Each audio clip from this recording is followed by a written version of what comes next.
That's still. I think you gotta mute your computer. Hold on.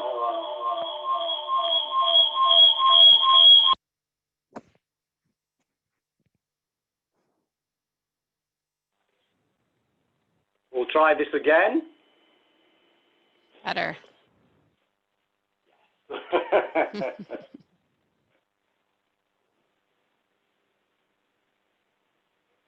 So everybody can hear me okay now? Good, thank you.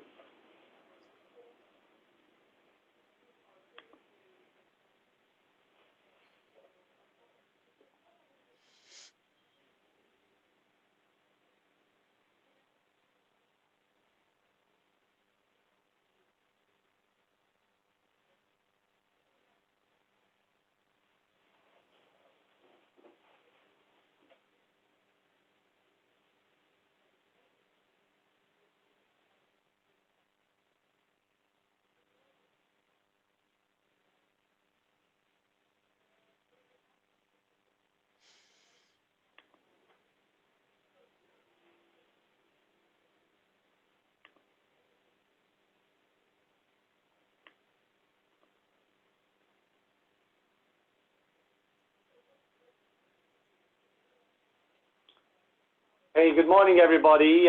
We're just waiting to start the event. People are starting to log on, so if you are already logged on, thank you and welcome. Please be patient. As soon as we get to a critical mass, then we'll launch the meeting. So just hold for a moment, please, and thank you.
Okay, I've just had the thumbs up from the people behind the scenes that it's we're ready to go. So we're gonna start. We're just queuing up a few things. So good morning and welcome. My name's Steve Onions, and I'm the Senior Defence Sector Strategist here at Invest Ottawa, the lead economic development agency for the National Capital Region. For the past couple of years, been privileged to serve with the global expansion team here at Invest Ottawa. We create jobs and investment in the region through foreign direct investment and local business retention and expansion. So we work with companies in 4 sectors: defense and security, healthcare, life sciences, software with a focus on AI and machine learning, and communications technology. So I work with companies of all sizes in the defense sector, from 1- to 2-person startups to industry leaders like today's co-host Lockheed Martin. In normal times, we'd be having this event in person at Bayview Yards. We've already supported Lockheed Martin Canada in the pursuit of the Future Aircrew Training Program. But since COVID forced the majority of activities online, we're gone to the virtual arena, which has its own set of challenges, and hopefully we're going to get through the next couple of hours without too many glitches. Just before we begin, there's a few housekeeping notes. Please refrain from posting internet links in the chat or the QA boxes. The team behind the scenes from Invest Ottawa will post some links. You know their links are safe to click on. Just as a security reason, please don't click on any other links if they are posted, if they don't come from our team. During the presentation, you can change your screen view to either gallery or speaker. You control this, whatever suits you best. There will be an opportunity to post questions during the event. There will be a formal Q&A section at the end of the event. So we'll try and get to as many as possible, but during the event we will be broadcasting our contact details so you can get a hold of us after the event. We're very pleased to be hosting this webinar in conjunction with our colleagues from Lockheed Martin, Canada, and the Ontario Ministry of Economic Development, Job Creation and Trade, and I'll be referring to them as the province for obvious reasons. In a few moments, I'll be introducing Lorraine Ben, Chief Executive of Lockheed Martin Canada, Mike Tremblay, President and CEO of Invest Ottawa, and Bayview Yards for some brief welcoming remarks. Following this, Heather McKenzie from Lockheed Martin Canada will be providing an overview of their current programs and some general guidance on the process for becoming part of their supply chain. Then Ben Willoughby from the province will be talking about the range of services that his group provides. So fingers crossed and technology permitting, we'll engage Heather, Ben, and also Gabe Batstone, CEO of Context Air. We're currently a supplier to Lockheed Martin Aero in a roundtable discussion, do a bit of deeper dive on some of the topics we've covered in the presentations. As I said, then we'll have the Q&A, and then hopefully we'll be able to wrap up by 10:30 at the latest, perhaps earlier if the technology and our respective internet feeds cooperate. So to start off the event, we're going to launch a small video and then over to Lorraine for her remarks. If you could launch the video, please. The multi-domain battle space of the future is already here, and there's no time to waste, no time to play catch-up. New age threats require new age capabilities, and that's why, at Lockheed Martin, our mission is to build the integrated solutions you can depend on. Because the world is depending on you.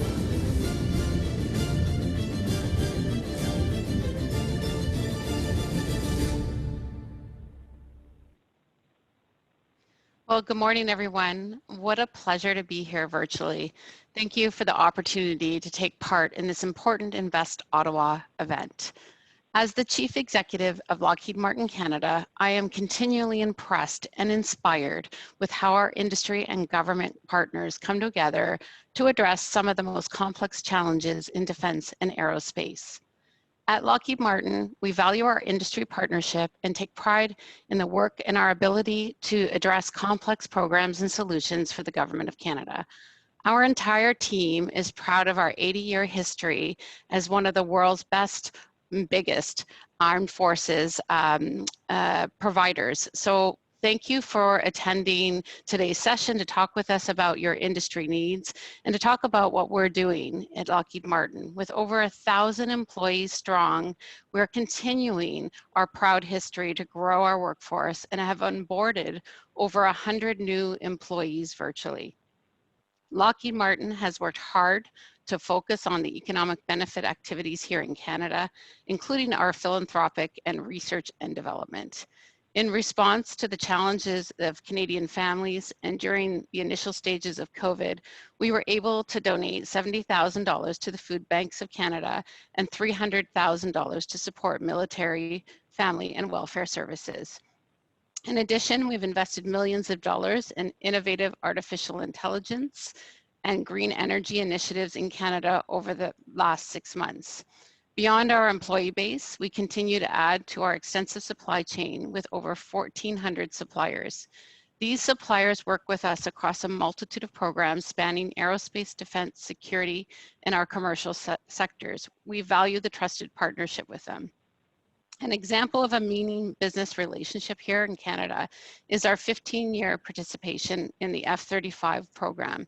During this period, over 110 companies have benefited from work on the F-35 with $2 billion in contracts, Canadian USD contracts. The Canadian Service Combatant Program is also an extraordinary program that's going to deliver economic benefits here in Canada.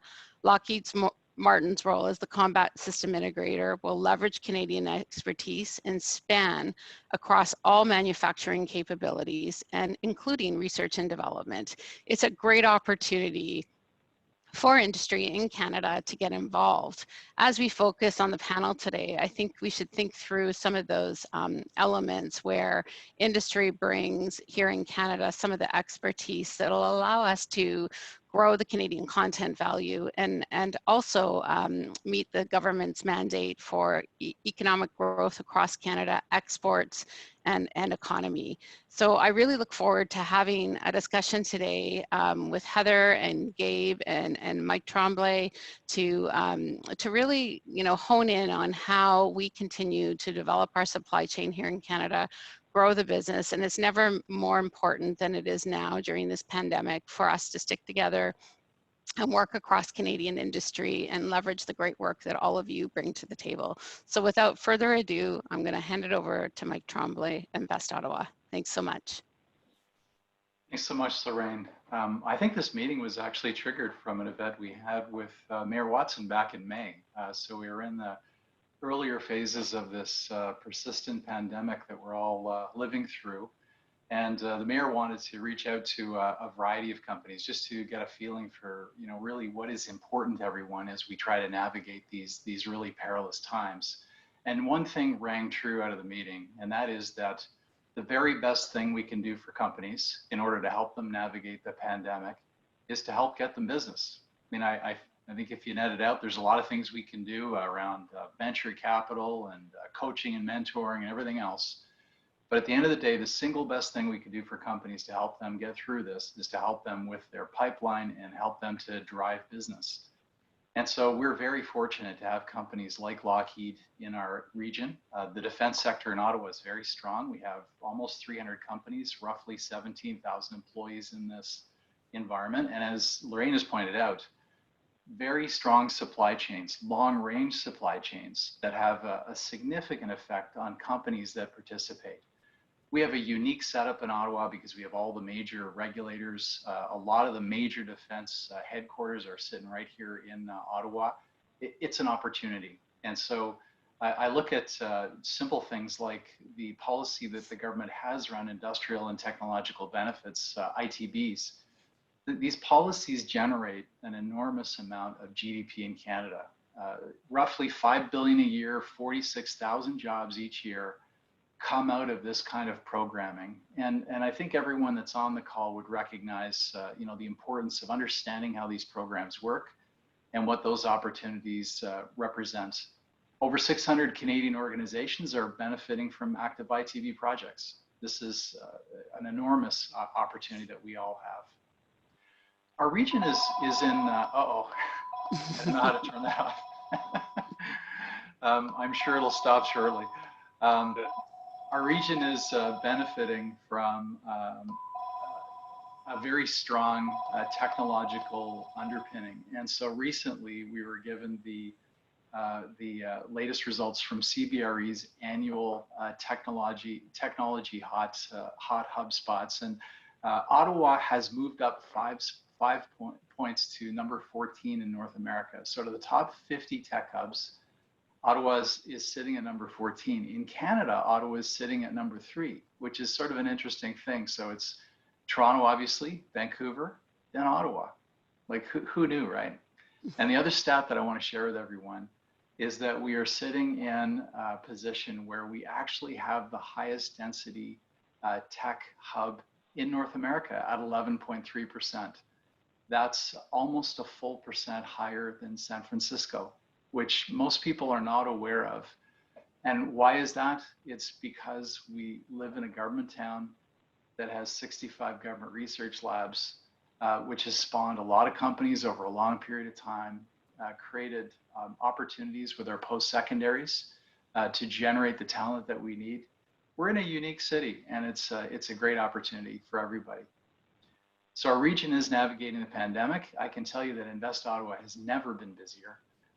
We are delivering more programming than we ever have before. One of the recent ones that was announced was the digital Main Street programming. This is an offshoot of some of the work we do with Main Street companies over the years, but never before have we done it at this scale. So we're super busy. I see a bright future ahead. We just have to hunker down and stick with it, and I know that we'll be fine. I do want to mention to everybody that on Tuesday, we're going to have a major announcement. So please stay tuned. This is going to be really good for our region, and I look forward to sharing that news. Finally, thanks to Lockheed Martin and Lorraine, to you in particular, for your leadership in our region. Having a prominent business leader like you is very, very inspiring. And I can tell you this is particularly important to us because we're doing a lot of work in supporting and fostering entrepreneurship for female founders and for women-owned businesses. So having someone in a position like the position you hold with the tenure and experience you bring is very inspiring. And I want to remind everybody that in a couple of weeks, we'll be doing our final She-Boot Pitch Fest. 10 women-owned businesses will be pitching for a $100,000 equity purse, which is a big deal in our region. It's taken us a few years to get here with our programming, but very excited with that. And these investments come from prominent women in our region that are investing forward in women-owned businesses. So please stay tuned for that. And I'm going to turn it back to you, Stephen, to move forward in our program this morning. Thank you. Okay, thank you, Mike, and thank you, Lorraine. That's a great welcome. So now we're going to hand over to Heather McKenzie, who's the Head of Industrial Participation for Canada. Heather's got significant experience in the defense industry, previously with Raytheon Canada and their ITB group. So we're going to do a little bit of fancy dancing. Heather's going to speak, and I'm going to click on some slide presentations. So just hold on a second while I share my screen. But can we cue in Heather to speak, please? Thank you, Steve. Can everybody hear me? Thumbs up? Yeah, good. I'll just wait until you bring up the presentation, Steve. It was there. Hold on.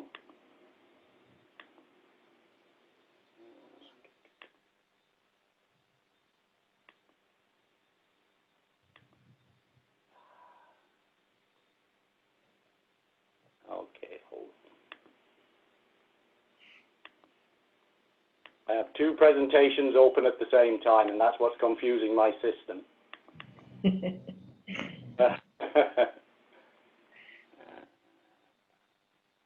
on.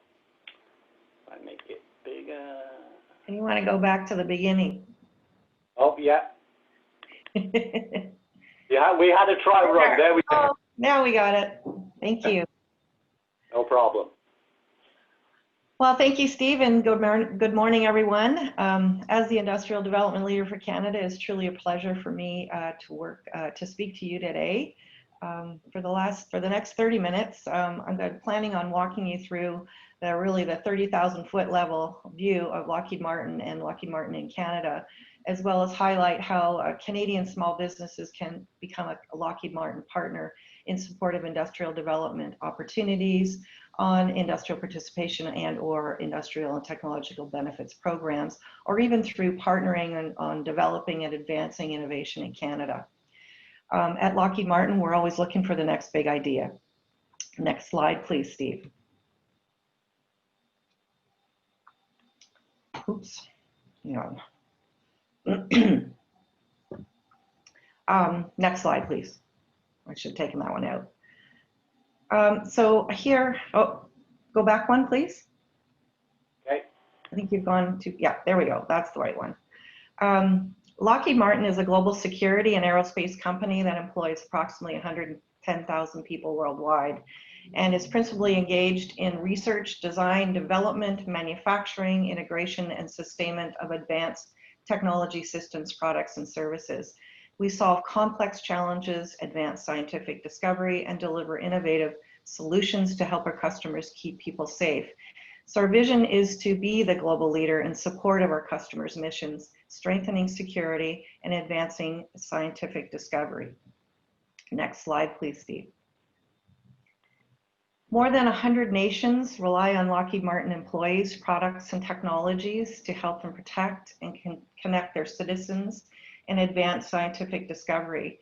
In a time of growing uncertainty and unpredictable threats, we focus on innovation and performance to keep our customers at the center of everything we do. We have over 110,000 employees worldwide, 58,000 scientists and engineers, and almost 400 facilities around the world. And we are operating in over 54 countries with 7,800 employees, including Canada. We also have over 16,000 active suppliers, including in a US state, and thousands of suppliers in over 64 countries outside of the US. Lockheed Martin has committed to over $5.7 billion to more than 7,300 small businesses, and some of them through investments via the Industrial and Technological Benefits Program in Canada. Next slide, please, Steve.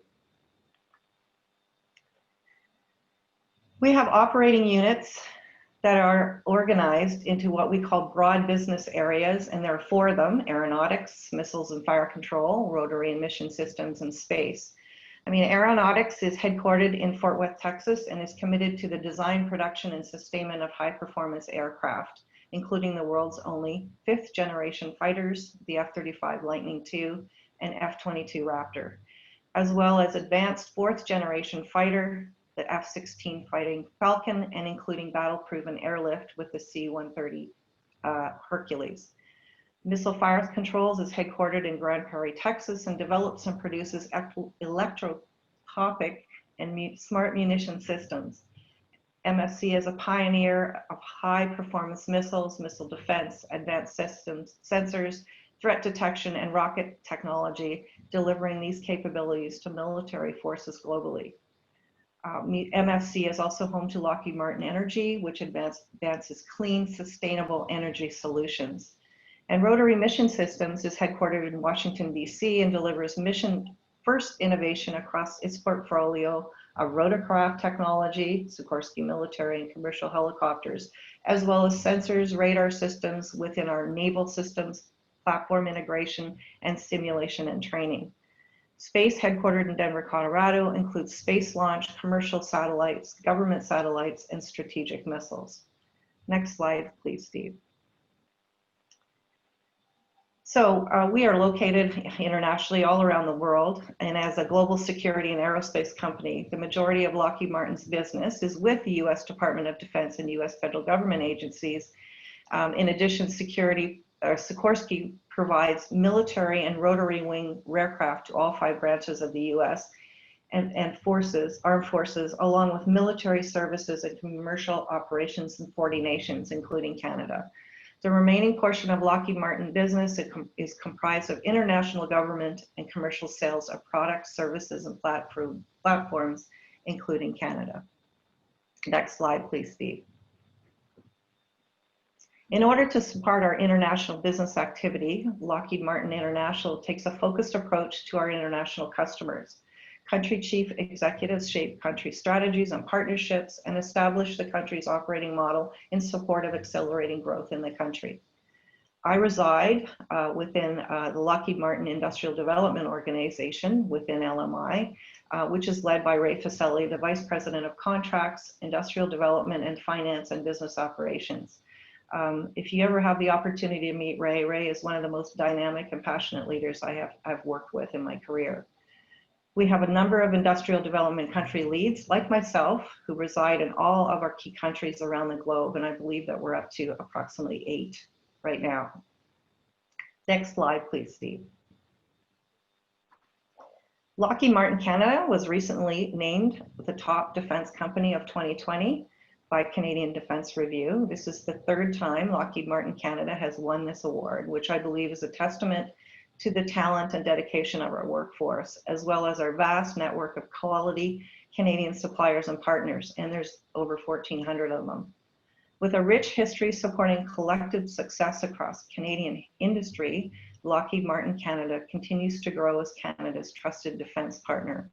We are proud that our initiatives are creating jobs and economic opportunity across the country and are committed in continuing to do so during these unprecedented times of COVID, where economic recovery in Canada will be vital. Next slide, please, Steve. As you can see from the chart, Lockheed Martin Canada has over 1,000 employees across the country. Our headquarters is located at 55 O'Connor, and that's where I reside with Lorraine and her team. RMS has facilities in Canada, Dartmouth, and Montreal. Lockheed Martin CDL Systems, who specializes in the development of licensing of vehicle control. Oh, you've gone forward to, there you go. A vehicle control station software for unmanned systems is located in Calgary, and Lockheed Martin Commercial Engine Solutions, which is an aero facility, provides end-to-end solutions for engines, is located in Montreal. Next slide, please, Steve.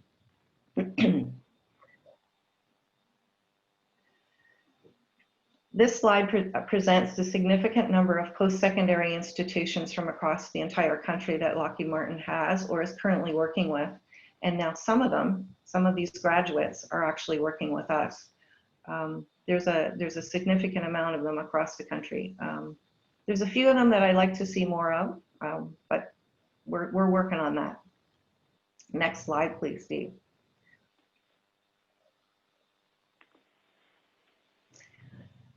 So Lockheed Martin Industrial Development in Canada, we have successfully delivered over $9 billion in industrial development economic benefits through the IRB and the ITB programs, and over the last 20 years in Canada. Our current performance for industrial development benefits is successfully performing on 7 programs. And we have over about almost $2.7 billion in total obligation at this time. And these numbers can be, if you go to the Industry Canada, or ISED website, the ITB website, you can look at all of the contractors and how they're performing.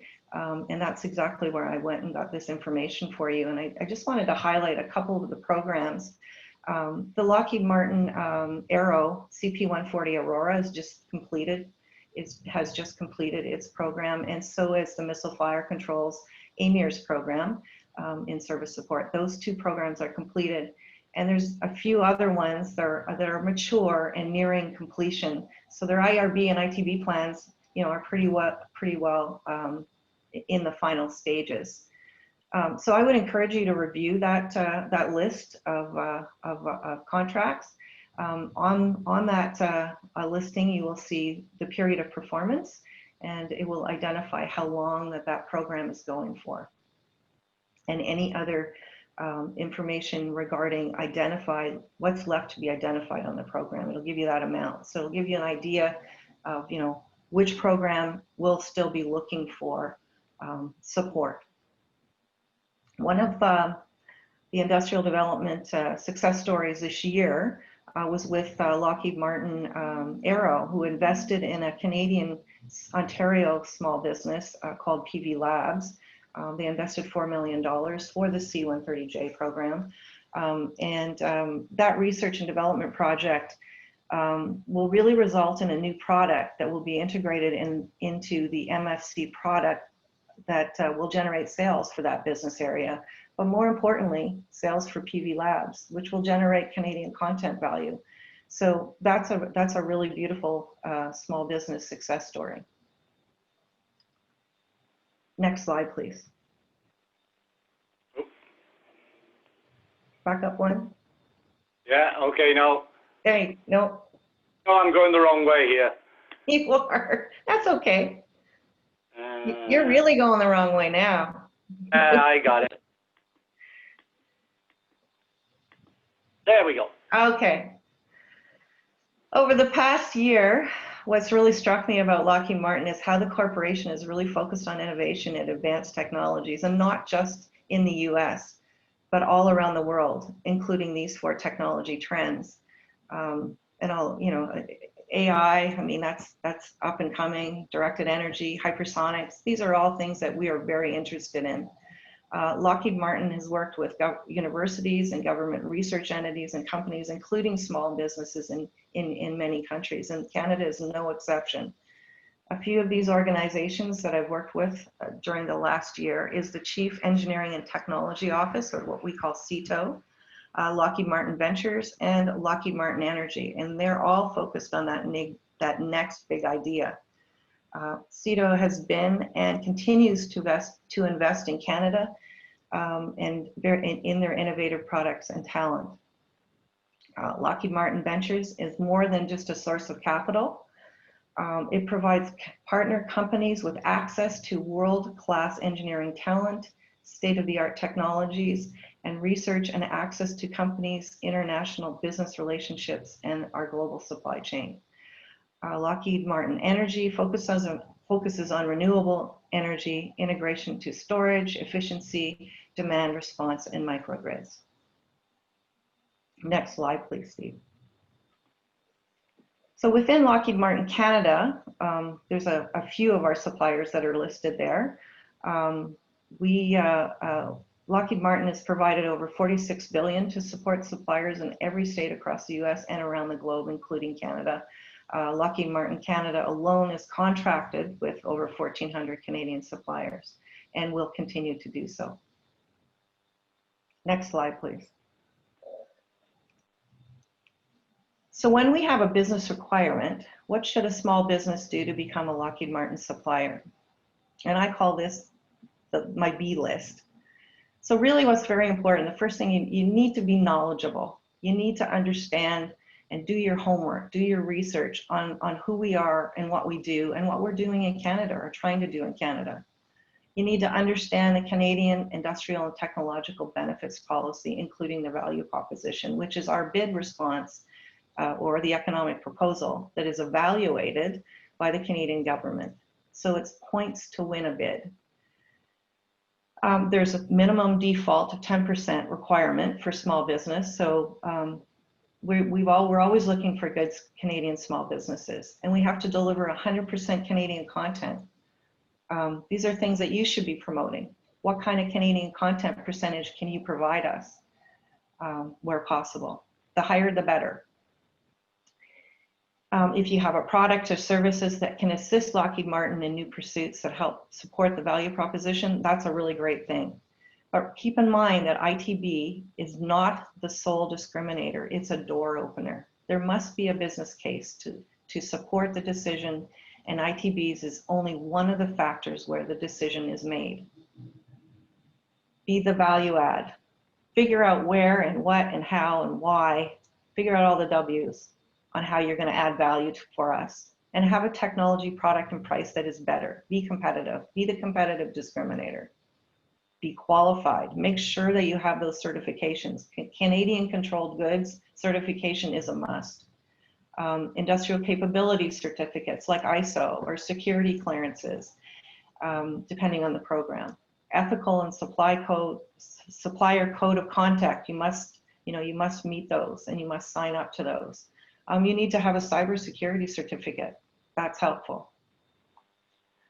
Something else is be the reliable partner. So, work collaboratively with us and openly with us so that there's no surprises. Be affordable and deliver to the requirements on time and on budget. And really strive for that 100% quality. Be persistent, but customer focused. And use those trade shows and other forums to meet with Lockheed Martin personnel like myself. I'm always at CANSAC. This CATSI Small Business Day, which is going, which has just started. I think it launched yesterday. That's one of my personal favorites to attend annually.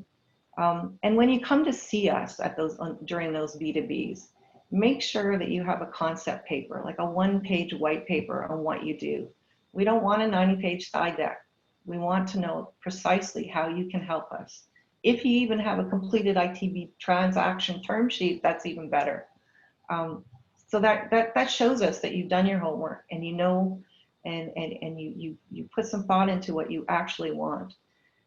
There's a number of times when I sit down with you know, small business included, where they pitch what they would like us to do, and they, you know, the ask is really, can you write us a $10 million check?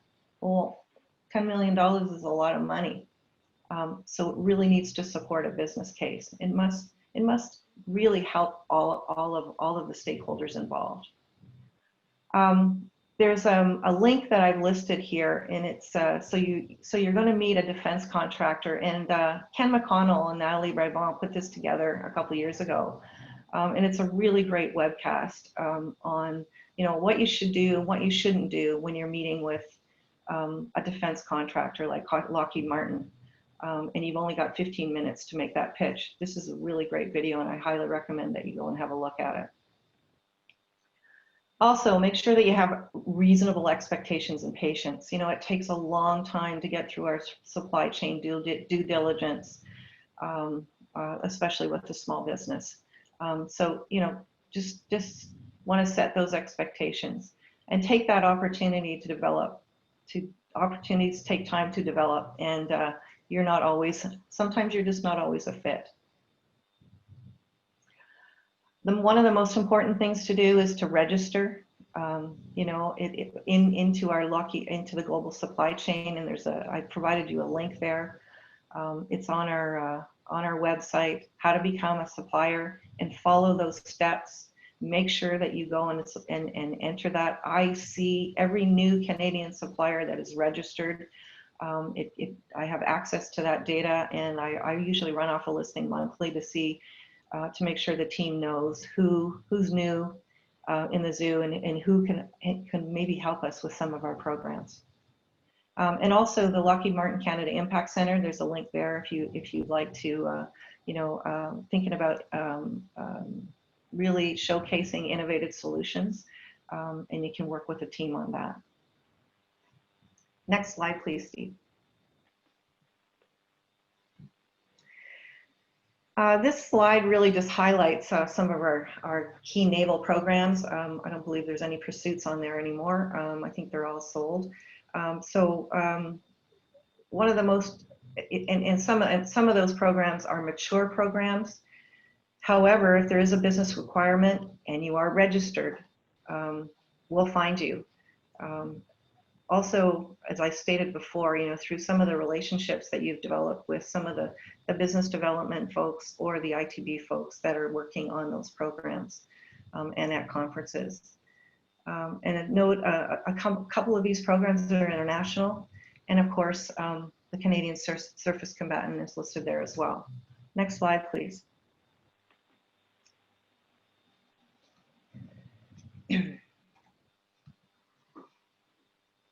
This slide really gives you an overview of you know, supplier opportunities for small business, and really take a look at that notional timeline. The Canadian Surface Combatant will be the world's most advanced and modern combat ship, and it's going to reinvigorate Canada's shipbuilding, engineering, and design jobs for the next 3 decades. The program is positioned to deliver significant economic benefits to Canada, which is projected to be measured in billions of dollars over the life of the program. The economic activity spans advancements in Canadian technology and manufacturing, including the development of Canada's small business sector, investments in research and development, and increased international presence through global export opportunities. So when referencing the notional timeline, the PD phase, which is the phase we're in right now, is in progress. There will be more opportunities for suppliers at the Tier 4, Tier 5 level, which will likely occur over the next 2 to 4 years. Keep in mind that opportunity varies depending on the supply tier and product service offered. And one note, if you are a small business looking to participate on platform systems, you will need to register with Irving Shipbuilding, as noted in the bottom right-hand side of the slide. Next slide, please. Canada has been an industry partner on the F-35 program for more than 15 years, and more than 110 Canadian companies have contributed to the development and production of the F-35. To date, Canadian industry has received more than $2 billion US dollars in contracts, and as a result of Canada's participation in the F-35 Global Partnership. According to recent economic impacts assessment, approximately 150,000 jobs will be supported in Canada through the selection of the F-35. And this chart really just lists our current Canadian suppliers on the F-35 program. The program is best value, which means that these suppliers have competed and won against other suppliers in order to obtain work on the F-35 program. The F-35 is very well sourced today, so obtaining work at the LM, the Lockheed Martin level, would likely be challenging, though not impossible. But to be qualified as a Lockheed Martin supplier on the F-35, suppliers will have to work through the F-35 supplier process, which is formally initiated through the supplier portal. So that portal that I mentioned earlier on a previous slide, go there and make sure you're registered, because that's the beginning of the process. The F-35 program continues to pursue best value opportunities to maximize Canadian involvement in program, and the program is always looking for cost-competitive, high-quality solutions to increase the Canadian content value of components already produced in Canada. There could be opportunity for Canadian suppliers to work with other Canadian suppliers to build a robust set of sub-supplier or sub-tier relationships that support Canadian-made products, and the program office encourages suppliers to explore sub-tier opportunities. Next slide, please, Steve. So future aircrew training. Lockheed Martin Canada Training and Logistics Solutions is a qualified supplier for the Future Aircrew Training Program. We're teamed currently with L3 Harris in Montreal. The draft RFP is anticipated within the next couple weeks. And as with our other programs, we place our focus on the desired training outcomes. TLS is a line of business for rotary and mission systems business area and provides innovative missions readiness and sustainment solutions for militaries in more than 65 countries and is the most experienced training system partner in the world. Lockheed Martin Canada is proud to be the qualified supplier and is looking forward to leveraging our global training experience to help the Royal Canadian Air Force while delivering long-term economic benefits to Canada. And note, there is a 100% IDB requirement as well as a minimum 10% small business requirement. Next slide, please. So this is our Canadian Industrial Development Team. Rupa Belair, she is everything aero. So any kind of industrial development programs for aero, including the C-130J or the F-35, anything aero, she's your contact. Robert Kelly is the industrial development team lead for MFC, Missile Fire Controls, which is currently the AMIRS program, but that's currently wrapping up. But I would have to say that Robert is, he's my big ideas guy. And I have to say that some of his industrial development projects really, really are great. It's been a real pleasure to work with him in the last year. Jackie Service is new to Lockheed Martin. She began with us in January. She's the RMS Industrial Development Lead for Sikorsky, MHP, FACT, and any upcoming programs for RMS. And Andrew Coates is the Lockheed Martin Industrial Development Lead for all Lockheed Martin Canada programs. So current programs, any current industrial development programs, IRB programs, ITB programs, including CSC. Next slide, please, Steve. So Lockheed, I have one statement I want to make, though.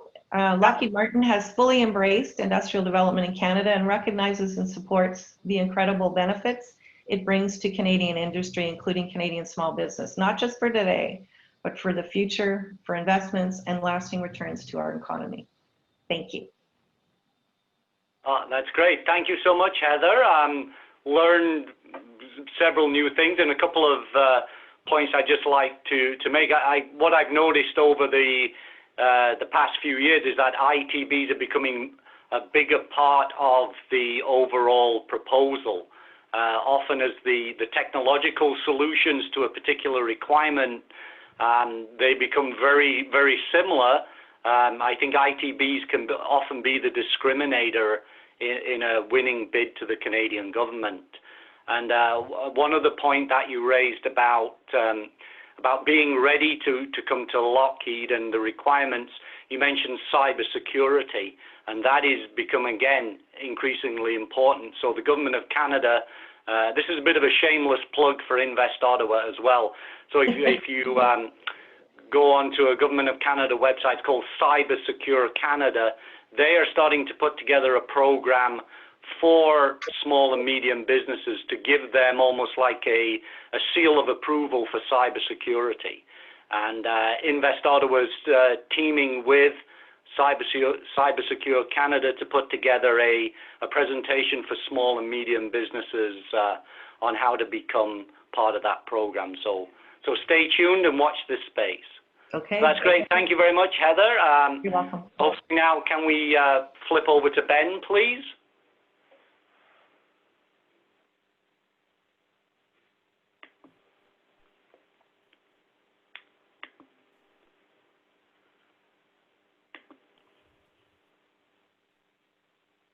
Should I begin, or should I wait until my presentation is up? I just got to pull up your presentation here.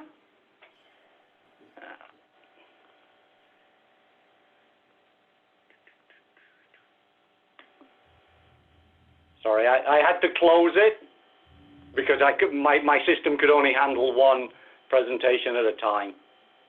That's okay. So why don't I make a couple of introductory remarks while the presentation gets going. So my name is Ben Willoughby. I'm the manager of the Aerospace and Manufacturing Unit at the Ministry of Economic Development, Job Creation and Trade. We're located in the Industry and Sector Strategy Division of our ministry, and that's the industry-facing area.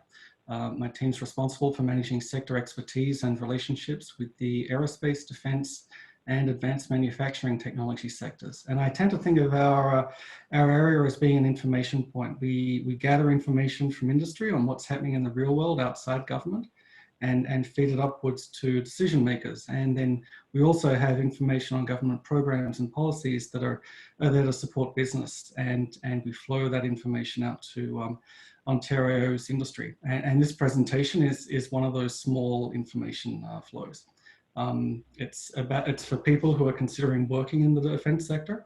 Heather had a slide up earlier that talked about what it takes to be a Lockheed Martin supplier. And she also mentioned a webcast by my colleagues, Ken from FedDev and Natalie from FedNor that that's about a 40-minute webcast on what to do. This presentation is somewhere in between. It's a 15-minute discussion designed to offer you some things to think about and some questions you'll be asked by defense contractors.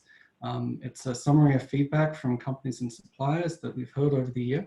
And basically it's to give you some guidance on how to prepare for a meeting with a defense company. Now, obviously, you know your own business or your own research area better than I do, so it'll be up to you to develop answers to the questions, but obviously you want to know the questions that you're going to be asked beforehand, and this presentation is designed to help that. So just moving on to the next slide. These are the first questions that you want to answer yourself. And, first of all, why do you want to work with the defense sector? All industries are different. And the thing that makes defense different is that government's the ultimate customer. That can mean some long drawn out procurement processes and bureaucracy, but it also means working on long-term projects that can help sustain your business for years, where there's a bit less concern about squeezing supplier costs and more on ensuring systems are reliable and safe because lives depend on them. The next question you should ask yourself is why you want to work with a particular company. Like, what opportunity do you see? How are your interests aligned with theirs? And I'll be talking a little bit about how you can figure that out later in the presentation. And then the next question to ask is, why do you think you can work with them? For example, if you worked with them before and are you an approved supplier? If the answer to either of those questions is yes, then obviously you should mention that whenever you're in discussions with the company. But if you haven't worked with them before, then you'll have to build a case about to establish that you have that potential to work with a large company and the demands that it has. And defense contractors, they're often large multinationals with multiple business lines in both defense and commercial markets. No one has their finger on every supplier or research partner in the company, but having a relationship with one part of the company can really help open doors for working in another area. In addition, the person you'll have a first meeting with will likely be someone who can help make connections for you across the defense contractors business. So when you meet with Heather or with someone from Heather's team, a big part of their role is to help you make connections within Lockheed Martin. And if they hear good things about you from one area of the company, they're more likely to recommend you to the area that you want to work with. Next slide, please. So then getting down to some really granular preparation. Before you decide that you want to meet with a company, you have to do some homework and preparation. You need to find a little bit about them first. So, who are they, where they're located, do they have offices in Canada, what products and services do they offer, are they part of a larger family of companies, and what other business lines do they have?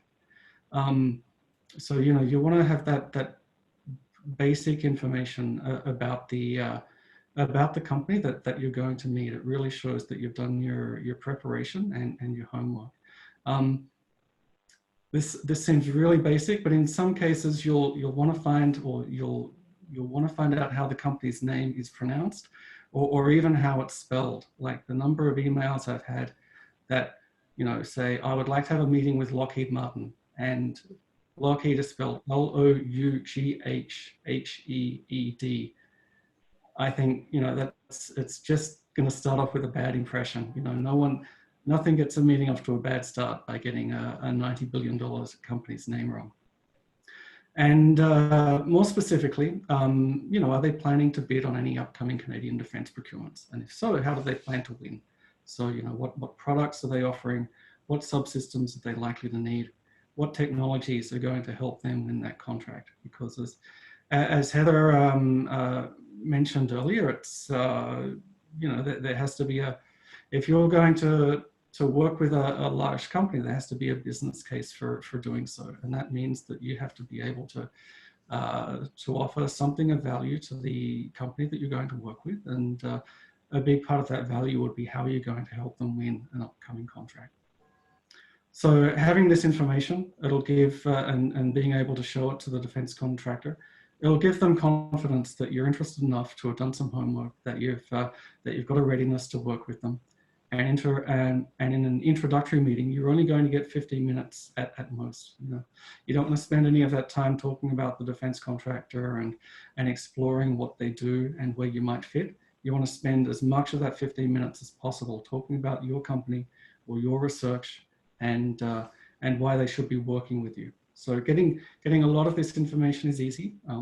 The company website is the obvious place to start. It'll have the basic information of the company, where it's located, what its business lines are, what its products and services are. And then after that, you're looking at Wikipedia, Googling for news articles, looking at the company's news releases, and so on. Next slide, please. Now, so that's the basic information about the company, but information like upcoming procurements and their plans for winning, those are obviously harder to get at, and they'll require a bit of research. Now this is partly because, you know, defense procurement is government, so the answers will be hidden in, you know, long, hard to locate documents sometimes.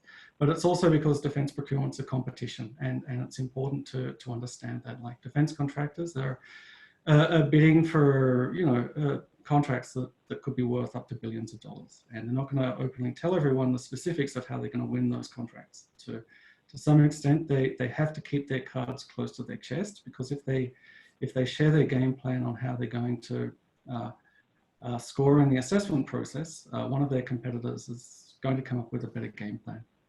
But taking things from the top, it's important to understand strong, secure, and engaged. So strong, secure, and engaged is the federal government's defense policy. Gives a high-level strategic view, 20 years of Canada's defense needs, and what information the government's going to need to ensure that our women and men in uniform have the tools they need to defend Canada and contribute to a more peaceful world. Talks about the equipment that Canada needs to acquire and the technologies that it's going to need in, it will need to develop in a world that's facing changes. So, you know, a more uncertain security environment, rapidly evolving technologies, climate change. It sets out some pretty major initiatives involving things like space, cybersecurity, and defense innovation. So I highly recommend that you read Strong, Secure, and Engaged to identify how it aligns with what you do and what you're able to offer when you're talking with a defense contractor. So one level down from Strong, Secure, and Engaged is the Defense Capabilities Blueprint. And the blueprint provides information on what Canada's military plans to acquire. So what equipment, what information technology, what infrastructure, in-service support it's going to need over the next 20 years. It's in between a wish list and a shopping list. So, you know, everything in there is based on identified needs and is fully funded. But, you know, it's a fast changing world, as we've seen over the last year. Defense priorities move with those changes, and some will move up while others will get pushed back. It's just the nature of things. But the blueprint will give information on each priority and its general requirements, the funding range, and the anticipated timeline for the procurement. And that's really valuable, important information for you to know. You can use that to identify what procurements are coming up in the near future, and then you can start researching what companies would be looking at those procurements and then where you might be able to partner with them. Now, the Defense Capabilities Blueprint, it also identifies key industrial capabilities that are expected to be associated with each procurement. So key industrial capabilities are areas of technology that the federal government wants to motivate investments in through the Industrial and Technological Benefits Project. You can even browse the blueprint by the Key Industrial Capability, or KIC, to get a list of every procurement that involves, say, advanced materials or artificial intelligence. So if you know what key industrial capabilities, what KICs are relevant to you, it's going to help a lot in engaging with potential partners. Now, when a procurement plan starts moving, you move over to buyandsell.gc.ca. That's the federal government's portal for everything the Government of Canada buys. When the government begins to talk with industry about its needs and capabilities, it holds public events about procurements, where it issues invitations to pre-qualify or reports for proposals. When it awards a contract, and it's all published on Buy and Sell. Now, I will say that you know, Buy and Sell isn't the easiest website to use, but if you've done your work with the Defense Capabilities Blueprint, you'll find that information a lot easier to identify on that website. So, but the other thing I should say is that these are just the online resources that give you an introduction. You'll get more information from people who are in the industry. The defense industry is a community, and there are several events in a normal year at least, where members of that community network and share information. So like it's industry events such as CANSEC, which is held in May in Ottawa, or Best Defense, which is held in London in November. There are information events put on by the federal government related to specific procurements. And more generally, there are Army, Navy, and Air Force outlooks that are organized by CADSI, held in Ottawa every April. And then, of course, there are events such as this one hosted by Invest Ottawa. Now, obviously, you won't have time to go to all of these events, or maybe not any of them, but there are people who do. And, you know, those year people in government, such as people from my team and also from FedNor and FedDev Ontario. And we're always available for a quick discussion on upcoming procurements and opportunities. And from time to time, we'll also organise our own events to connect defence contractors with Ontario companies and research centres. So next slide, please. So I am nearly at time, but just some quick questions that you can expect to be asked. How big is your company? What will your company look like in 5 years' time? Do you have a quality control process, and can you explain it? Do you have an inventory tracking system? What certifications do you have? Have you registered on our supplier portal? And what's your Canadian content value? All of those are important companies. How big your company is important for a couple of reasons. One in particular, because the industrial and technological benefits policy, it will motivate large companies to work with SMEs. Defence contractors are often required to place work with SMEs, on average about 10% of the value of their ITBs. So, you know, knowing that you're an SME is helpful information for you to have. But they also want to get an understanding of your capacity to carry out the work as well. Just because you're an SME doesn't mean that you know, you're automatically in. You have to be able to demonstrate that you can carry it out, that you can handle volume, that there are measures that you can take to accommodate extra work. And then for technology startups or small scale businesses, it's also about your capacity to grow. Like, you know, do you have more than an interesting idea, but do you have the financing, the business expertise, the entrepreneurship to develop your technology and bring it to market? The other question I just wanted to touch on was the supplier portal question. Many large defence contractors have online supplier portals, and Heather gave a link to Lockheed's supplier portal earlier. Now, defence contractors use these portals to identify potential suppliers, but just as importantly, to share information internally. So if you meet with a defence contractor and they want to put you in touch with someone from another area of the company, it's a lot easier for Heather or her team to make those connections if they're registered on their supplier portal. As well, what's your Canadian content value? This will be asked, and you should have an answer, and something that you can account for. Canadian content value is the part of the selling price of a product or service that includes Canadian labour or materials. And this matters because a defence contractor can only be credited under its ITB obligations for things that have Canadian content value. So you need to understand what your Canadian content is.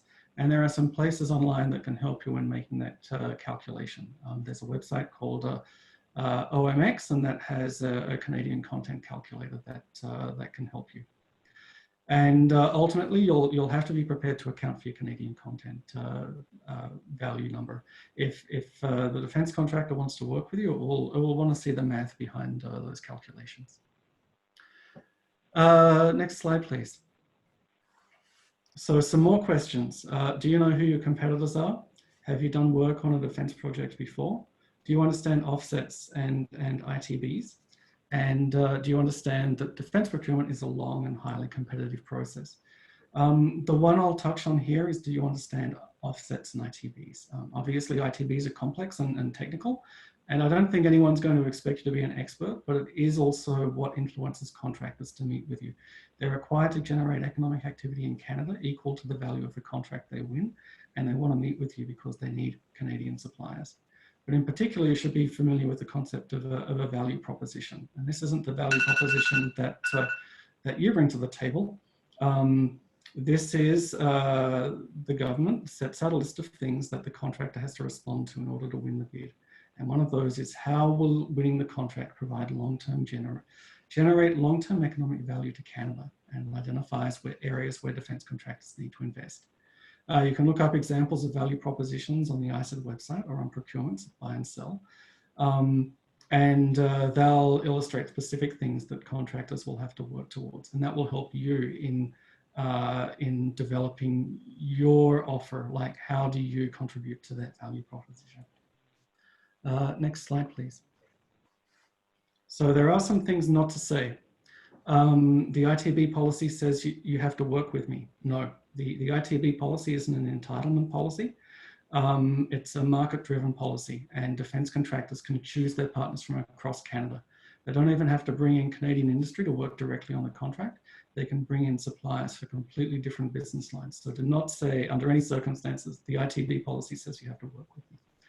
Tell me how I can work with you. No, you need to be able to show that you've done your research and you have ideas about how you can work with them.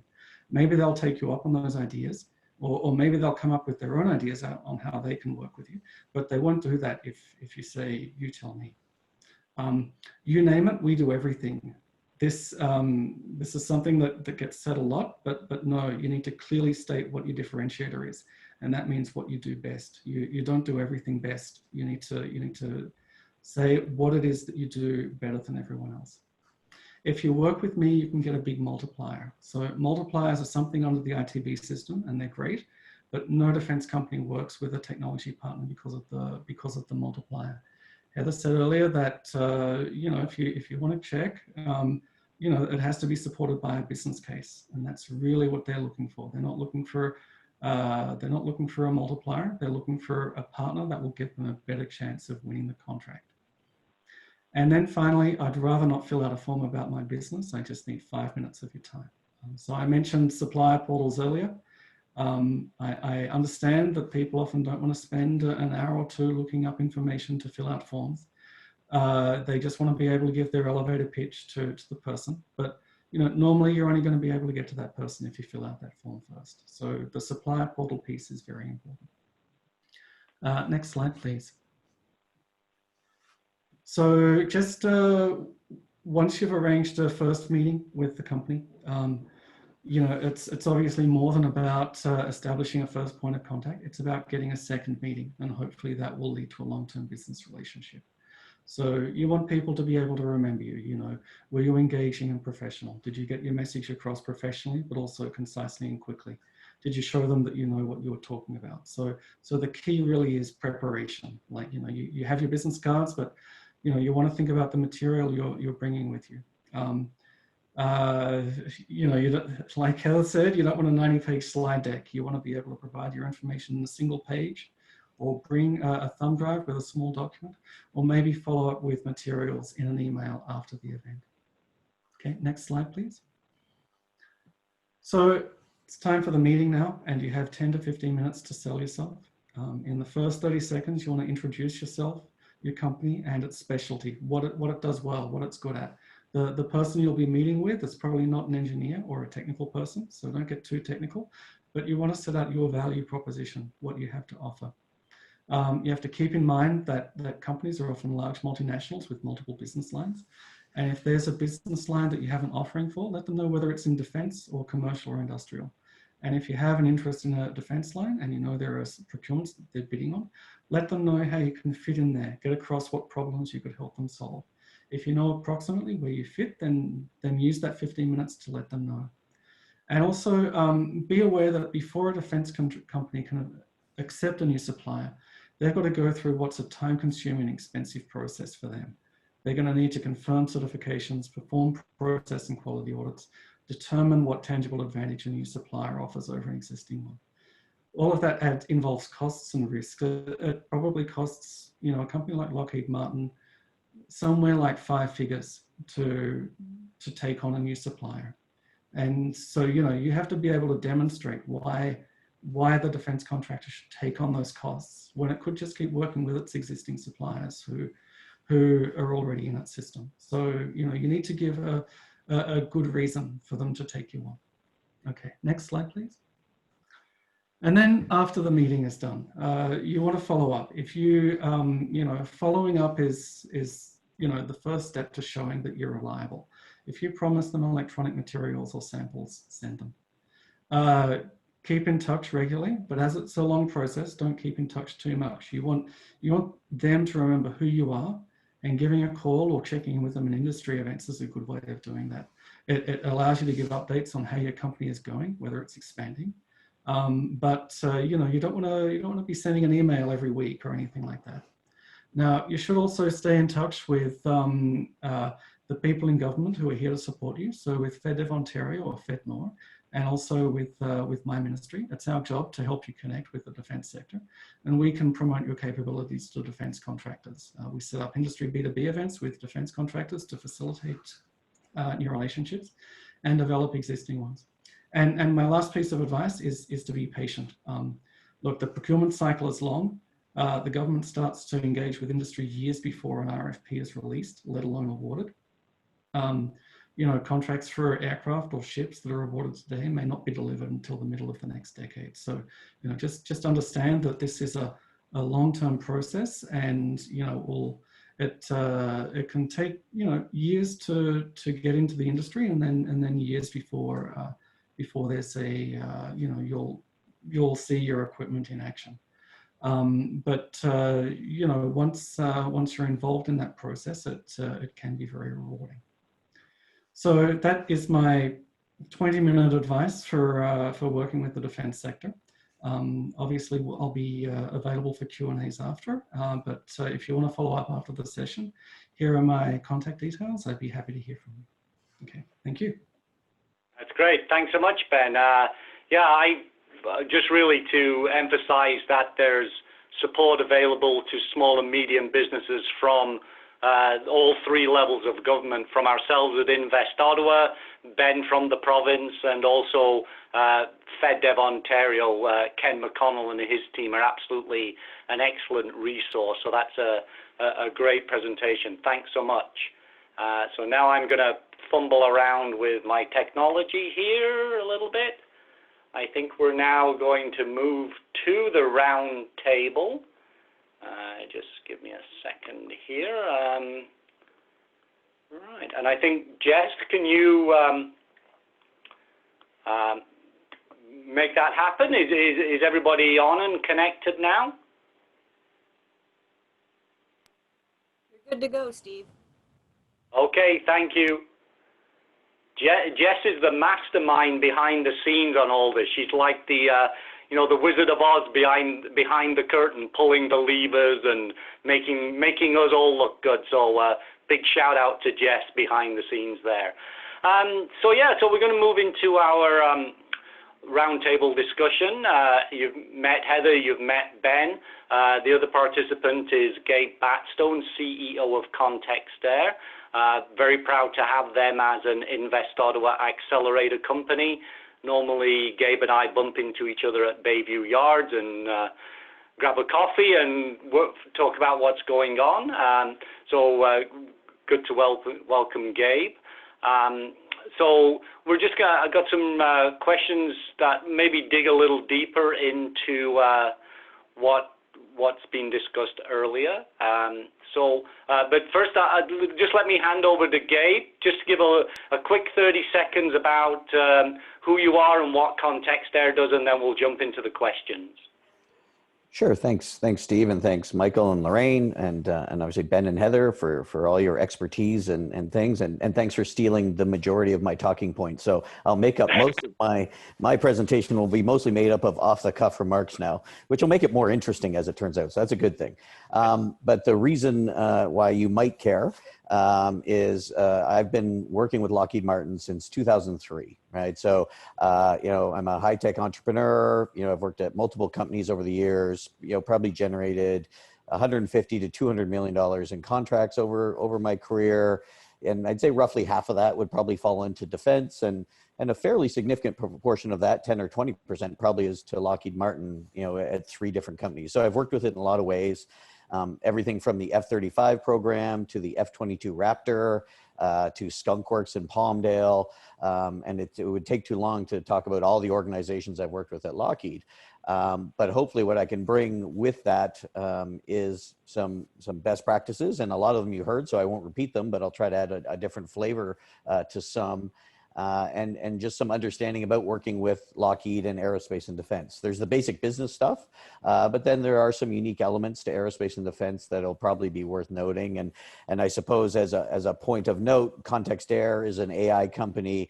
You know, we're just a couple of years old, and I have done 2 ITB contracts as a part of the deals we've done, one with Lockheed and one with another contractor. So I also have some recent experience in how this is done, because it's certainly evolved. But look forward to sharing a few thoughts and hearing some more from the others. That's great. Thanks so much, Gabe. Heather, you did a great presentation there, going over the highlights of what an SME would need before they approach Lockheed. One question is about exclusivity. So if an SME approaches Lockheed and discussions start, at which point should they consider just becoming exclusive with Lockheed, or could they be part of more than one team on a particular D&D bid? Yeah, that's a really good question, and I would say yes, but again, it depends on the strategy of the capture and what they're trying to do, you know, and what the capabilities of the small business can provide for that winning solution. And I would certainly approach all opportunities available and come prepared.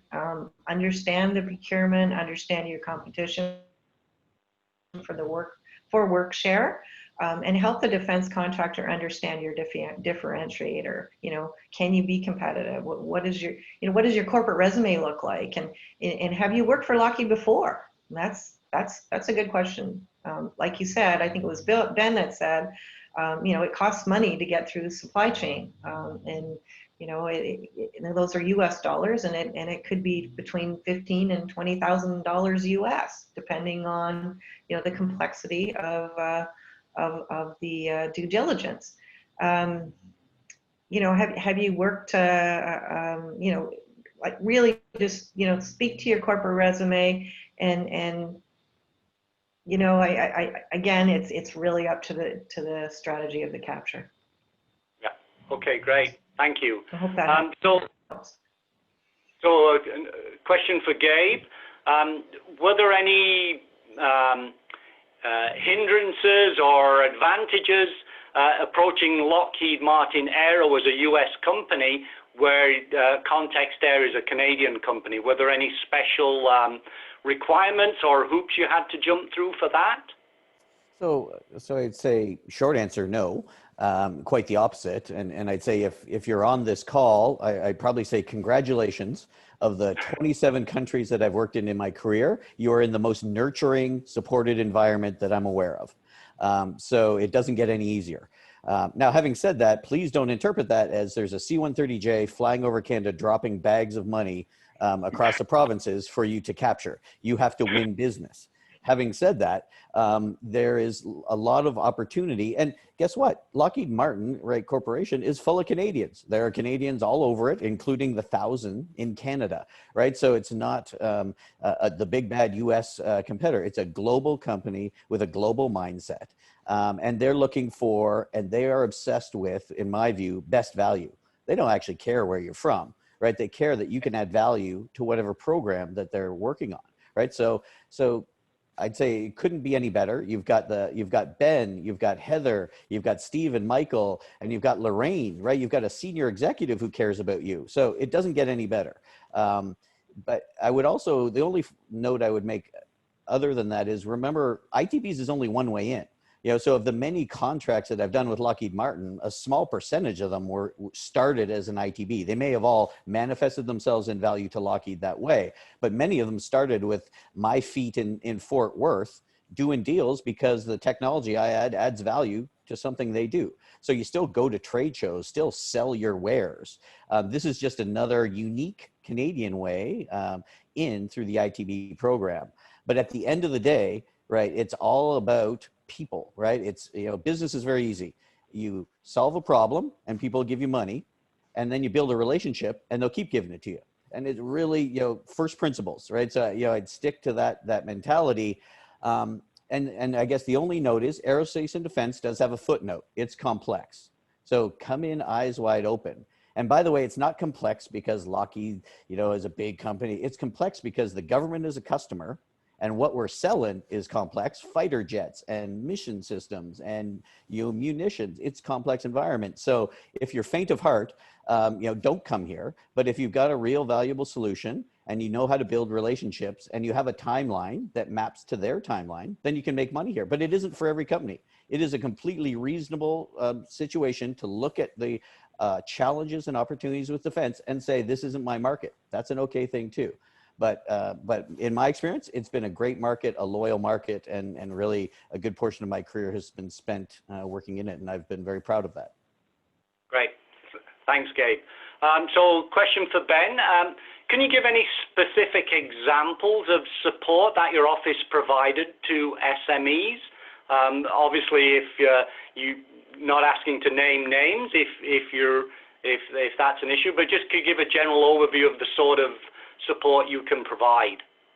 Sure. So specifically for companies in the defense sector, we facilitate connections and matchmaking between SMEs and defense contractors. So you know, we engage with Ontario's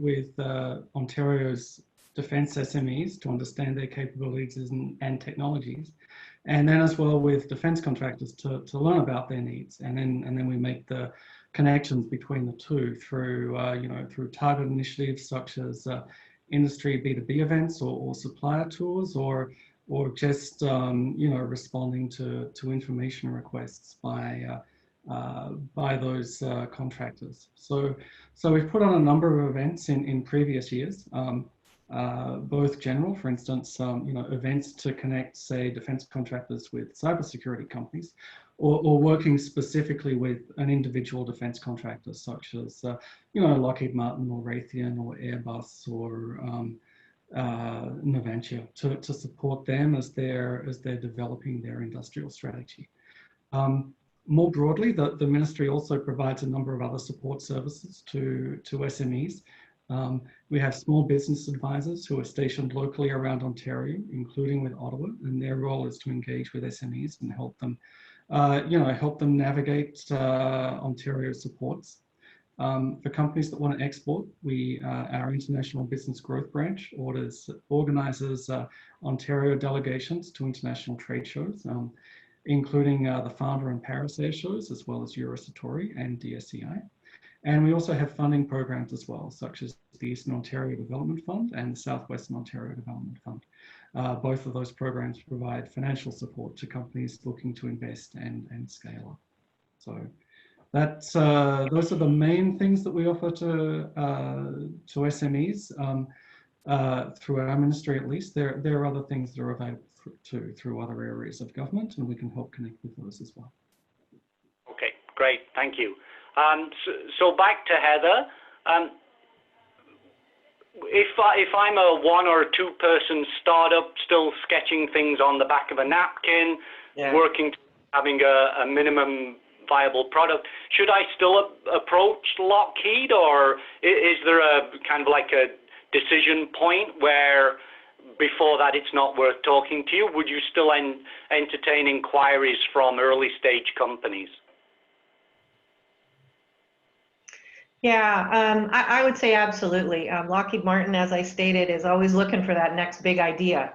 But do your research. You know, make sure that the startup that's developing the technology, you know, it supports something that Lockheed Martin would like to invest in.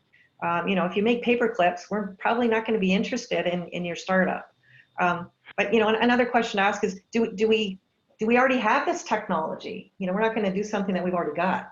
But you know, in saying that, and having the pleasure to work with Lockheed Martin Ventures this past year, I mean, they make strategic investments in companies, you know, that are developing disruptive and cutting edge technologies and core businesses and new markets important to us.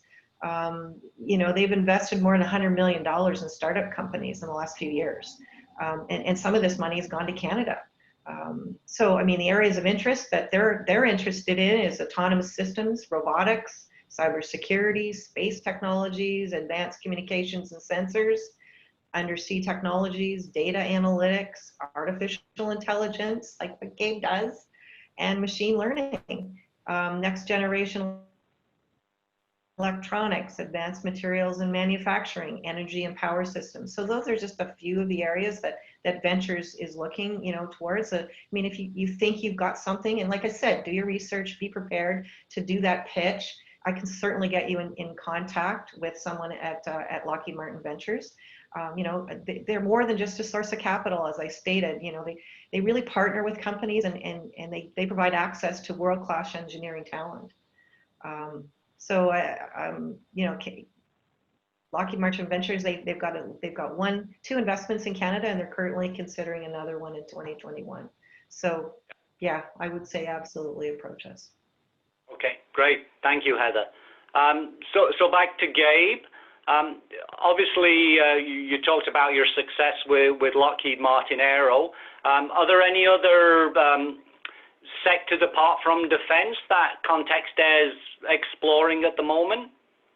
So certainly, we certainly are. We're in work with Fortune 500, Global 2000 companies in kind of big industries. So aerospace and defense, oil and gas, power and utilities, smart infrastructure. So those are all areas that we serve, and all areas you might be surprised, or you wouldn't if you've done your research, that Lockheed Martin has a play in virtually all of those. In fact, all of them. And so I'd say one of my tips that you haven't heard. So first tip is just listen to Heather. Second tip. Second tip is Lockheed Martin isn't a company. When you're a startup, it is a market. It is an entire market. So don't think of it as a company. There are multiple divisions. You're going to need multiple contacts. There's multiple entry points. And so that comes with complexity, but guess what? It also comes with opportunity. So, you know, what a great company to work your way through. At a previous company, we started on the F-35, worked our way to the F-22, and the last deal before I left that company was actually in the oil patch in Alberta. Right. So you just, you build that relationship, you keep solving problems, you don't know where it'll go, but you can truly grow with these companies. And just like Canada's a nurturing place, it may shock people, but you know what? Lockheed Martin as a community is also a nurturing place, right? Full of human beings who are all trying to do a job and solve a problem and ultimately support our war fighters in many of those cases. So you're not going to find a better place to work in my thing. And that's why I'm always willing to spend time talking about Lockheed and about my relationship, because it's been one of the most rewarding parts of my career. Okay, great. Thanks very much.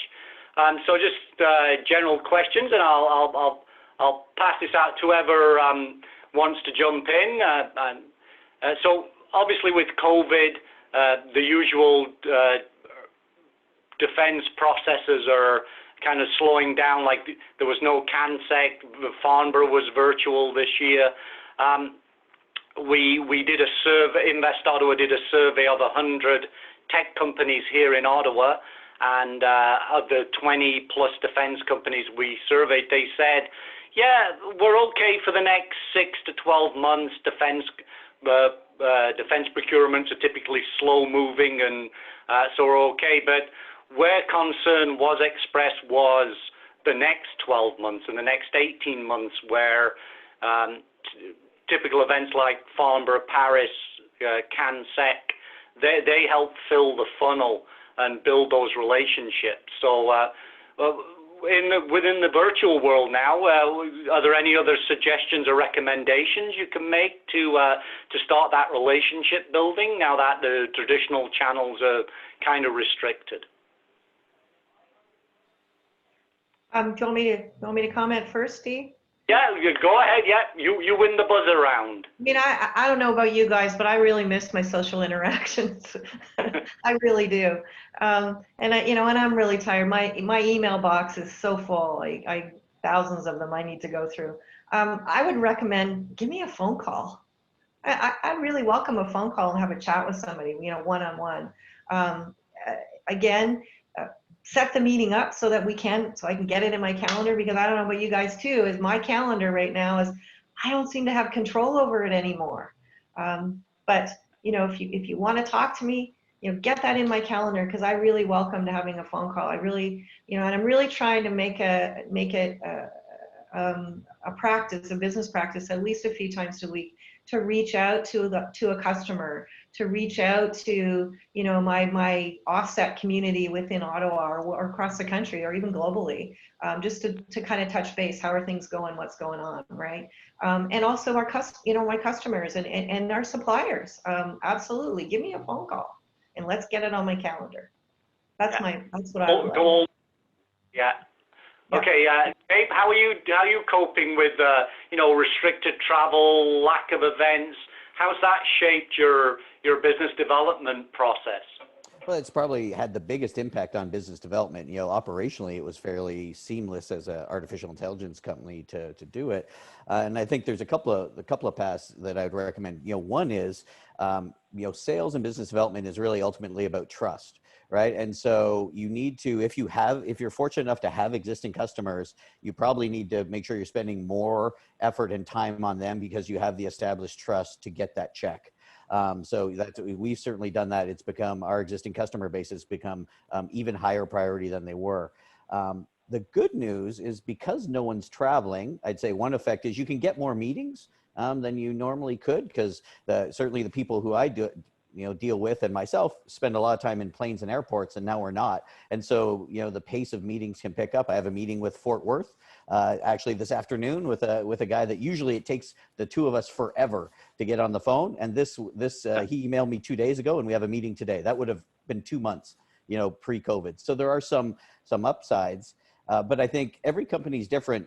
But I would say you need a plan. Like, things are different, and so you better be doing something different with it, because money doesn't fall from trees. You're going to have to go find it and find those people. But I would say, and this really builds on Heather's point, I've found that the culture of people within these large organizations is really embracing and wanting to accept new ways to do business, so that you're not going to come up against walls. You're going to actually find people who are open to these new ways of doing business. And so just go on that adventure with them. Okay, great. Thanks. Ben, any comments or any suggestions?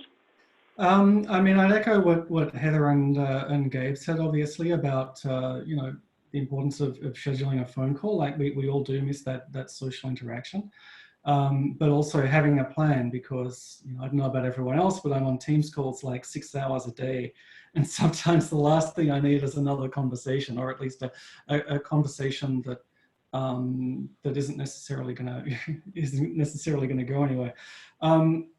The thing I would say, though, is that that's different is, you know, obviously Farnborough didn't go ahead this year, but they did have a virtual event. And, you know, when my colleagues in our trade and investment division organized a delegation to participate in that virtual event, you know, the information seminars and the B2B speed dating sessions that were provided, they had like 38 participants, and that's like twice as many as normally go. And a lot of them weren't even aerospace or defense companies. They were, you know, they were companies that were focused on AI or advanced materials or whatever. So, you know, you had businesses that wouldn't have been able to justify going to Farnborough, like, you know, spending on attending the show and having an exhibit, and, you know, all of the travel and hotel costs, and, you know, the week away from the office as well for a trade show focused on an adjacent sector. But they were able to participate in this one. So, you know, I don't know that anything's going to be quite as good as face-to-face for relationship building, but virtual events do open up more possibilities as well for companies that are thinking about getting into the defense field or the aerospace field. They're a good opportunity to go attend, start some relationships, and figure out whether it's for you without making a big investment of time or money. So I think it opens up some things. Yeah. Yeah.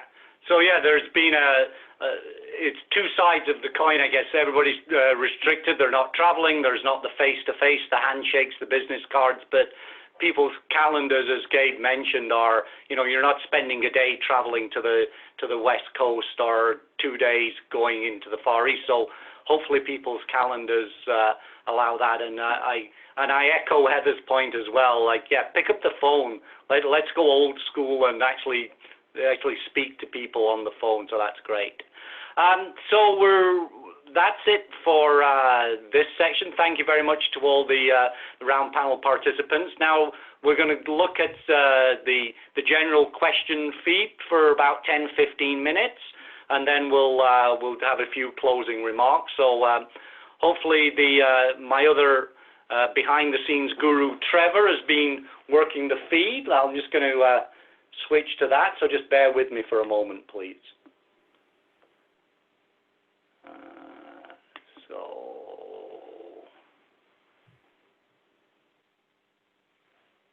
So we're looking here.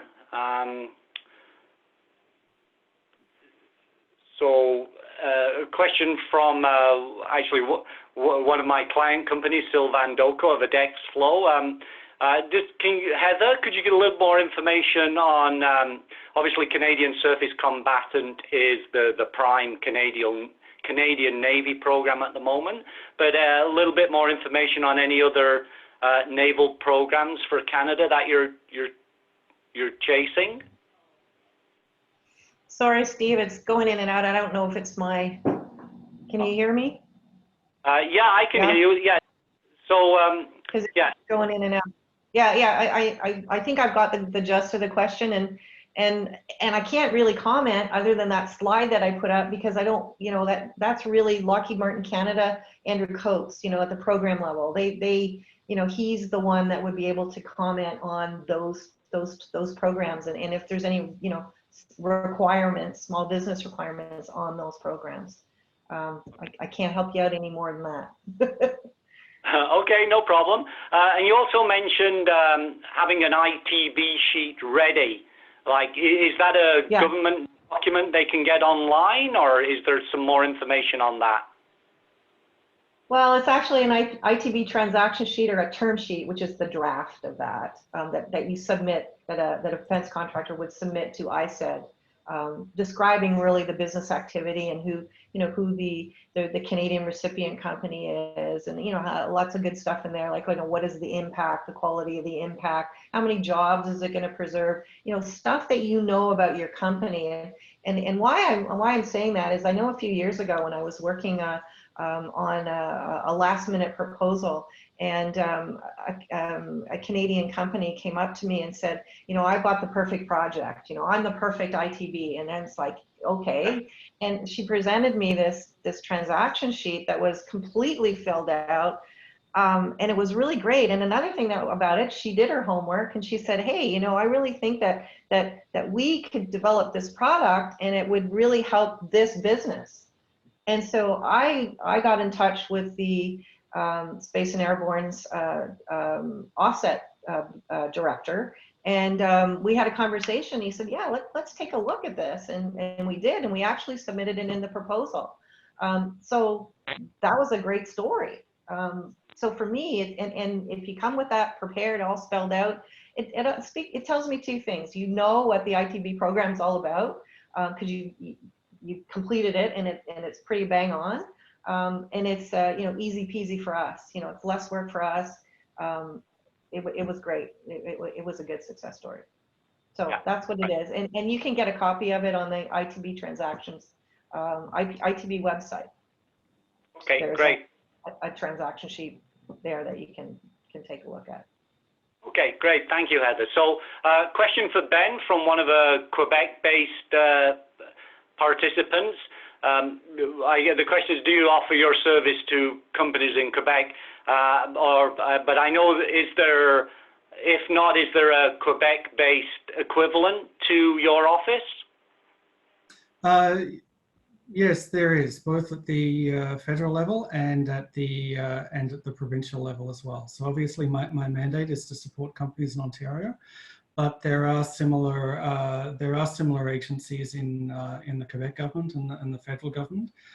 If you want to send me your details, I can connect you with FedQ, the Federal Economic Development Agency for the regions of Quebec, and they can that can be the first step in navigating that process. Okay, great. Thank you, Ben. And sorry, back to you again, Heather, kind of putting you on the spot here, but obviously you're one of the key participants. We touched briefly on cybersecurity, more on a prerequisite for a company to be partnering with Lockheed, but are you able to talk about Lockheed Martin's activities in the cyber security field in a more broader term, and are there any particular opportunities for SMEs to partner with Lockheed in the cyber sector? I'm not aware at this point in time of anything. I mean, cyber is not my world, and I'm not sure of any programs that Lockheed is pursuing in Canada on cyber. I haven't seen any activity. but not to say that that's not happening. When I was referring to cyber certificates, I know that there's a program, I know in the US, a lot of our suppliers have to have cyber certification in order for us to do work for them. I think it's the same in Canada. You know, if there's opportunity to help suppliers get cyber certifications, that's something that we can check into. But other than that, I can't help you out in that area. I could get you a contact name. You have to remember, I'm new to Lockheed, so I'm still in learning mode. You know, at Raytheon, I was there for 10 years. I know exactly who to, you know, to tell you who to call in Raytheon. But you know, I work for Lockheed now, and I'm not sure who that person would be. I'd need to do some checking. Okay. I'll take a note. Yeah. So I'm just double checking the question feed here. Looks like we've cleared all the questions, which is fantastic. Last call for any more questions, and then if there's no more, then we'll do a few closing remarks.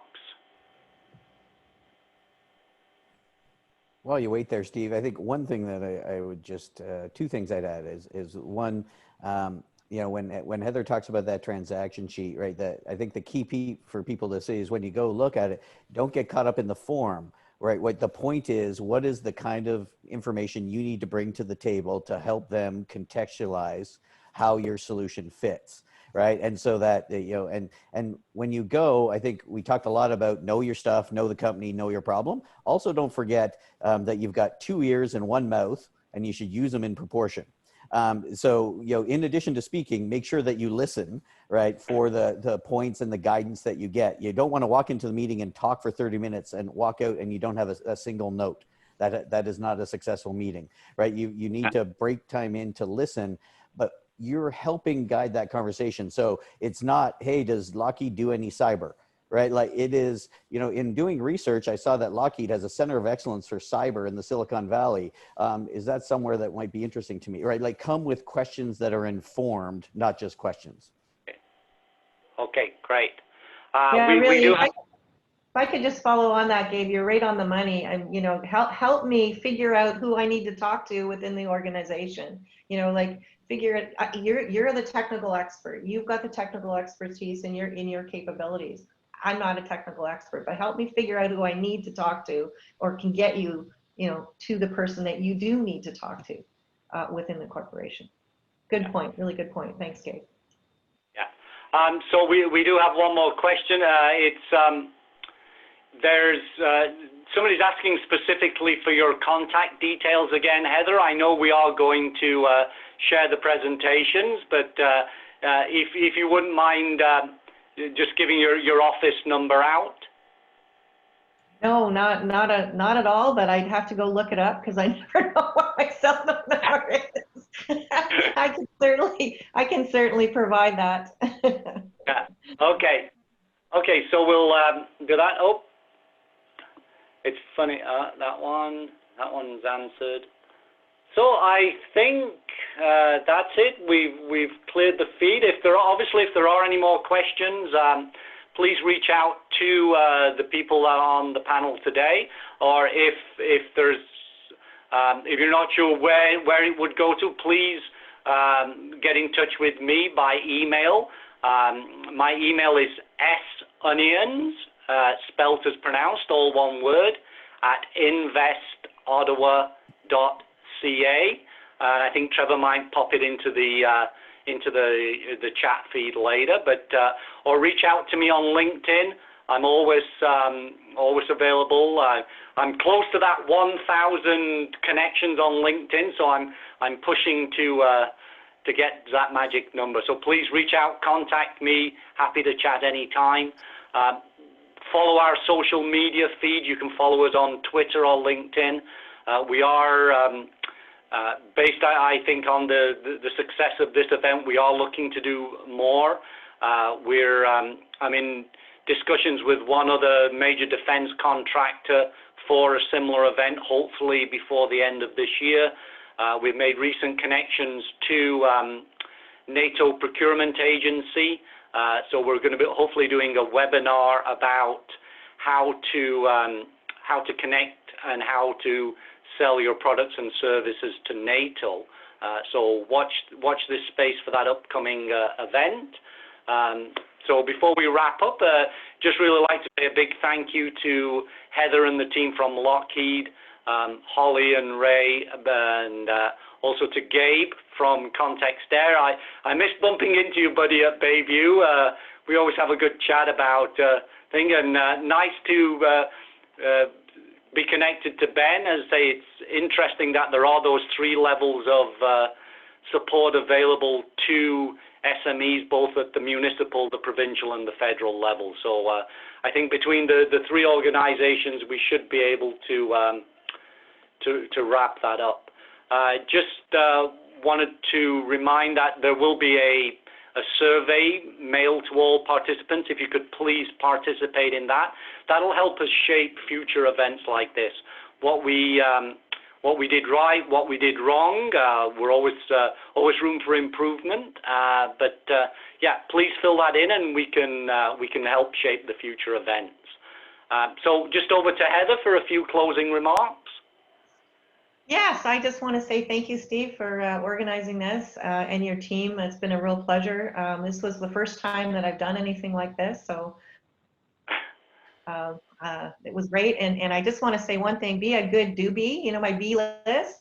And for those of you that probably I'm dating myself because you're going, oh, that's kind of familiar in the background. That's from Romper Room, way back when. So be a good doobie and follow that list when you come and talk to us. But really appreciate it. And Gabe, great to catch up with you. One of our valued, trusted partners within Lockheed. And Ben, always a pleasure to see you again too. Thank you. Yeah. Okay, over to you, Gabe. Well, just thanks for the time. I appreciate it. Always great to talk about Lockheed, and I learn something every time. So I made sure to do some listening myself.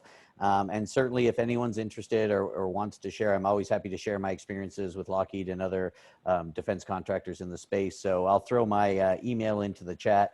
And if anyone wants more information or just wants to grab a virtual coffee, I'm happy to share my experiences. But, you know, big fan of Lockheed Martin, big fan of Canada, and a big fan of Invest Ottawa, who is a great supporter of us as well, along with the province of Ontario. So it's great to be around friends, even if it's only virtually, and I look forward to when that changes and we're all sitting at Bayview Yards having a coffee, talking about how crazy this pandemic was. Yeah, great. And over to you, Ben, for a few seconds. Sure, it was yeah, my first event like this as well. So thanks very much, Stephen, for organizing and for thinking of me, and for Heather and Gabe to participating with me.